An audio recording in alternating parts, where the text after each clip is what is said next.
أعوذ بالله من الشيطان الرجيم بسم الله الرحمن الرحيم إنما حرم عليكم الميتة والدم ولحم الخنزير وما أهل به لغير الله فمن اضطر غير باغ ولا عاد فلا إثم عليه إن الله غفور رحيم صدق اللہ العظیم۔ گزشتہ درس میں نے آپ حضرات کو بتایا تھا کہ مشرکین مکہ نے بہت سی چیزوں کو اپنے لیے حلال کیا ہوا تھا اور بہت سی چیزوں کو اپنے لیے حرام کیا ہوا تھا، اپنی مرضی سے چیزوں کو حرام اور حلال کیا کرتے تھے۔ تو ان کے اس باطل عقیدے کی اللہ تبارک و تعالی نے ان اگلی آیت میں تردید فرمائی ہے اور کچھ چیزیں بتائی ہیں کہ جو حرام ہیں۔ تو فرمایا اس مقام پر انما حرم علیکم المیتۃ، پختہ بات ہے کہ اللہ تعالی نے تم پر مردار کو حرام کیا۔ میتہ اس جانور کو کہتے ہیں کہ جو جانور اگرچہ فی نفسہ تو حلال ہو مگر اس کو ذبح نہ کیا جا سکا ہو، نہیں وہ اپنی موت مر گیا ہو، تو ایسے جانور کو شریعت میتہ کہتی ہے۔ اب چاہے وہ گائے ہو، بھینس ہو، سانڈ ہو، اونٹ ہو، بکری ہو، مرغی ہو، مرغا ہو، کوئی بھی چیز ہو، میتہ کا جو چمڑا ہے اس کو اتارا جا سکتا ہے۔ بخاری شریف کی روایت میں ہے کہ ایک بکری تھی موٹی تازی، اچانک مر گئی یعنی مردار ہو گئی، اس کو لوگ کھینچ کر دور پھینکنے کے لیے لے جا رہے تھے۔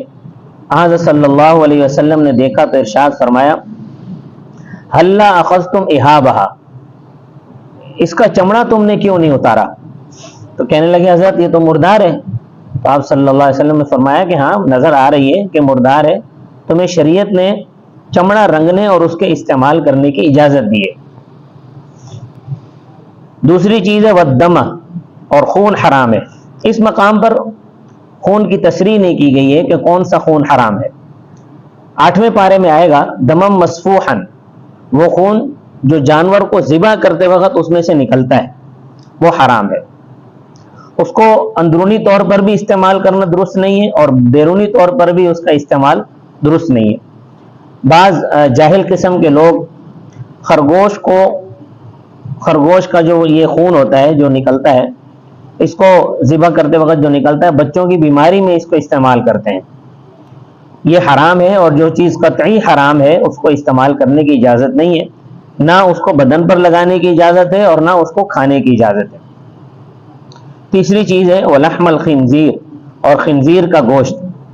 خنزیر کا گوشت کی تخصیص اس واسطے کی گئی ہے کہ گوشت کھایا جاتا ہے، کیونکہ کھانے پینے کا ذکر چل رہا ہے تو کھایا جو ہے وہ گوشت جاتا ہے، چمڑا نہیں کھایا جاتا، اسی طرح ہڈی نہیں کھائی جاتی، بال نہیں کھائے جاتے۔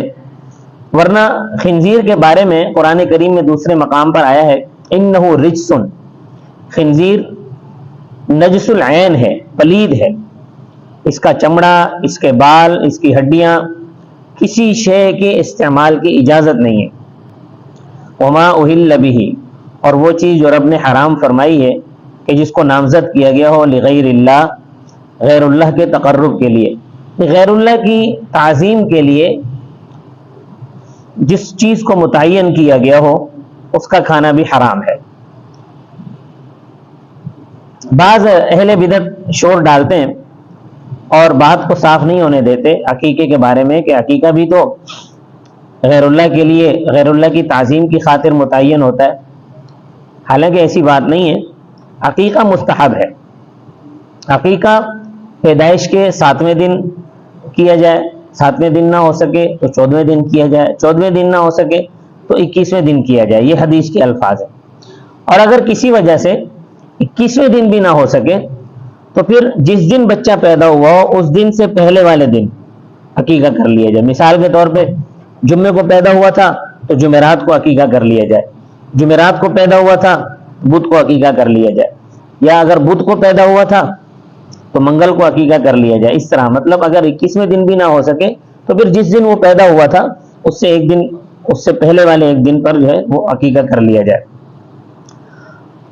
عقیقے کا بکرا یا بکری اگر لڑکا ہے تو اس کی طرف سے 2 لگیں گے، اور اگر لڑکی ہے تو اس کی طرف سے 1 دینا ہے۔ حدیث پاک میں آتا ہے ذکران کان او اناسن، کہ نر ہو یا مادہ جانور جو ہے، بکرا یا بکری، نر ہو یا مادہ، اس سے کوئی فرق نہیں پڑتا۔ البتہ عقیقے کے لیے اس جانور کو ذبح کرنا جائز ہے کہ جس کی قربانی جائز ہے، جس جانور کی قربانی جائز ہے، اور شریعت نے بتایا ہے کہ عقیقہ صاحب نصاب کے لیے، جو صاحب نصاب نہیں اس کے لیے کوئی عقیقہ نہیں، اور ہے بھی مستحب، نہ فرض ہے، نہ واجب ہے، نہ سنت موقت ہے۔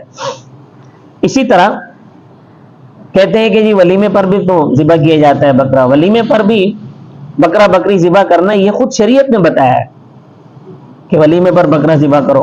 حضرت عبد الرحمن بن عوف رضی اللہ تعالیٰ عنہ 10 مبشرہ میں سے ایک جلیل القدر صحابی ہیں، انہوں نے شادی کی تو اس وقت دولہے کے کپڑے پر رنگ لگا دیتے تھے۔ اسلام نے اس کو منع کر دیا، یہ غیر مسلموں کا طریقہ ہے۔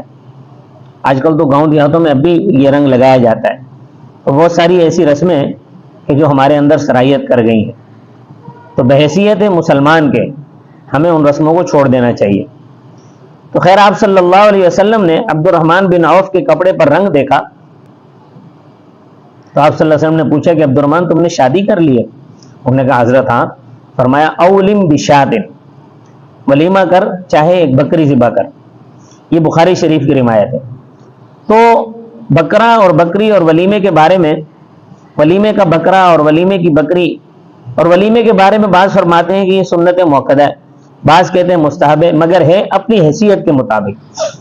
ایک موقع پر آپ صلی اللہ علیہ وسلم نے کھجوریں اور ستو سامنے رکھ دیے اور فرمایا کہ میں نے صفیہ رضی اللہ تعالیٰ عنہ سے نکاح کیا ہے، یہ ولیمہ ہے۔ تو ولیمے کے لیے دیگیں چڑھانا کوئی ضروری نہیں ہے، چائے پلا دو ولیمہ ہو گیا، مٹھائی کھلا دو ولیمہ ہو گیا، زیادہ کر سکتے ہیں تو زیادہ کر لیں۔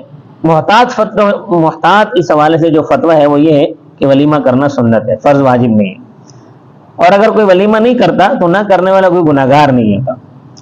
قربانی بھی یہ شریعت کا مسئلہ ہے، اس میں یہ ہے کہ نامزد ہوگا کہ یہ قربانی کا بکرا ہے، یہ عقیقے کا بکرا ہے، یہ ولیمے کا بکرا ہے۔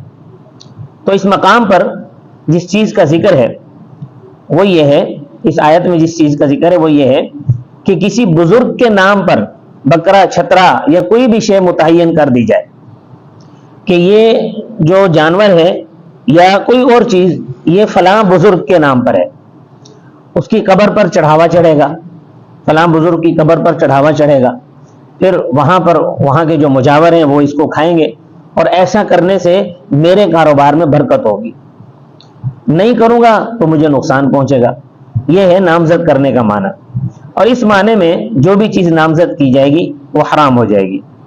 شاہ عبد العزیز محدث دہلوی رحمۃ اللہ علیہ اپنی تفسیر عزیزی میں اور فتاوی عزیزی میں تصریح کرتے ہیں کہ اگر کوئی شخص غیر اللہ کے نام پر بکرا، چھترا، اونٹ وغیرہ کوئی جانور نامزد کرتا ہے اور ذبح کرتے وقت کہتا ہے بسم اللہ اللہ اکبر، تو وہ جانور حلال نہیں ہوگا، کیونکہ غیر اللہ کے نام پر اسے متعین کر دیا گیا ہے۔ تو بسم اللہ اللہ اکبر سے وہ حلال نہیں ہوگا۔ ایسے ہی حلال نہیں ہوتا جیسے کوئی شخص خنزیر پر پڑھے بسم اللہ اللہ اکبر، تو خنزیر تو حلال نہیں ہوتا۔ یہ مسئلہ شاہ عبد العزیز رحمۃ اللہ علیہ اور بہت سے فقہاء کرام نے بیان کیا ہے۔ تفسیر کبیر کے جو مصنف ہے امام فخر الدین رازی رحمۃ اللہ علیہ، اور اسی طرح تفسیر نشا پوری وغیرہ میں ہے کہ ایسا کرنے سے وہ آدمی جس نے اپنا جانور کسی کے نام کیا اور پھر اس کو ذبح کرتے وقت بسم اللہ اللہ اکبر پڑھا، تو ایسا شخص کافر ہو جاتا ہے، اس کا نکاح ختم ہو جاتا ہے۔ تو یہ کوئی چھوٹا مسئلہ نہیں ہے، یہ بہت بڑا مسئلہ ہے۔ ہاں البتہ یہ ہے کہ ایصال ثواب کر سکتے ہیں۔ ایصال ثواب کا مسئلہ یہ ہے کہ اگر کوئی آدمی کوئی جانور اللہ کی رضا کے لیے ذبح کرے، اللہ کی رضا کے لیے جانور ذبح کرتا ہے اور اس کا ثواب کسی کو پہنچائے کہ یا اللہ یہ میں نے تیرے نام پر ذبح کیا ہے، یا اللہ اس کا ثواب فلاں بزرگ کو پہنچا دے یا فلاں شخص کو پہنچا دے، تو اس میں کوئی کلام نہیں ہے، بالکل صحیح ہے۔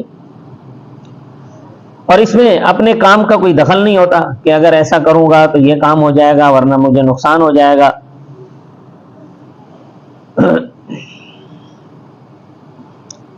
تو غیر اللہ کے نام پر کوئی چیز بھی اگر متعین کر دی جائے تو وہ حرام ہو جاتی ہے۔ آگے فرمایا فمن استر، جو شخص مجبور کیا گیا، غیر باغ ولا عاد، وہ لذت بھی نہیں تلاش کرتا اور تجاوز بھی نہیں کرتا، فلا اسم علیہ، تو اس پر کوئی گناہ نہیں ہے۔ مثال کے طور پر کوئی ایسی جگہ ہے کہ بھوک کی وجہ سے جان نکلنے کا خطرہ ہے اور کھانے کے لیے اور کچھ بھی نہیں ہے، صرف یا تو مردار ہے یا خنزیر ہے اور کچھ بھی کھانے کے لیے نہیں ہے، تو شریعت اتنی اجازت دیتی ہے کہ اس سے وہ اتنا کھا لے جس سے اس کی جان بچ جائے۔ مثلا ایک چھٹانک کھانے سے اس کی جان بچ سکتی ہے تو 6 تولے نہیں کھا سکتا۔ اسی طرح ذائقہ تلاش کرنے کے لیے نہیں کھا سکتا۔ امام ابو حنیفہ رحمۃ اللہ علیہ غیر باغین کا ترجمہ اس طرح کرتے ہیں کہ وہ لذت تلاش کرنے کے لیے نہیں کھاتا، ولا عادن، اور ضرورت سے زیادہ نہیں کھاتا۔ امام شافعی رحمۃ اللہ علیہ فرماتے ہیں کہ اسلامی حکومت ہو صحیح معنی میں تو اس کا جو باغی ہے اگر وہ بھوکا ہے تو وہ بھی نہیں کھا سکتا۔ عادن کا معنی ہے جو گناہ کے سفر پر جا رہا ہو وہ بھی نہیں کھا سکتا۔ مثلا کوئی آدمی چوری کرنے کے لیے جا رہا ہے، ڈاکہ ڈالنے کے لیے جا رہا ہے اور راستے میں اس کو بھوک لگ گئی اور ایسی شدید بھوک لگ گئی کہ اس کی جان پر بن آئی، اب کھانے کے لیے صرف حرام چیز ہے یا مردار ہے یا خنزیر ہے، تو امام شافعی رحمۃ اللہ علیہ فرماتے ہیں کہ اس کو چاہیے کہ بھوکا مر جائے، کچھ کھائے نہ، اگر کھائے گا تو گناہگار ہوگا۔ لیکن اگر معصیت کا سفر نہیں ہے، ویسے ہی کسی ایسی جگہ میں پھنس گیا ہے، کچھ کھانے کو نہیں ہے اور کھانے میں صرف خنزیر ہے یا مردار ہے، تو بقدر ضرورت اگر وہ نہ ہی کھائے گا اور مر جائے گا تو گناہگار ہوگا، کیونکہ رب تعالیٰ نے اجازت دی ہے اور اس نے رب تعالیٰ کی اجازت کو قبول نہیں کیا۔